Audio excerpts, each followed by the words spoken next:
দূর থেকে রতন রাজকুমারীকে দেখে হাঁটতে হাঁটতে তার সামনে গিয়ে দাঁড়ালো।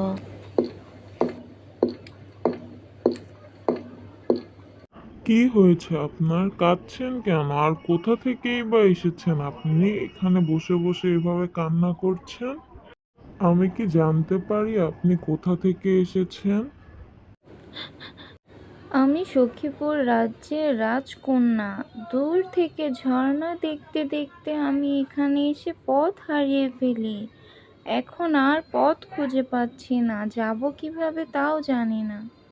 আপনি কান্না করবেন না। আমি আপনাকে নিয়ে যাব আপনার রাজপ্রাসাদে। আপনি চলুন আমার সাথে। একথা শুনে রাজকুমারী রতনের সাথে হাঁটতে লাগলো। তারা দুইজন রওনা হলো রাজকুমারীর রাজপ্রাসাদে ফিরে যাওয়ার জন্য। রতন কিভাবে রাজকুমারীকে রাজপ্রাসাদে পৌঁছে দিয়ে এলো দেখতে চ্যানেলটি এখনই সাবস্ক্রাইব করে দিন।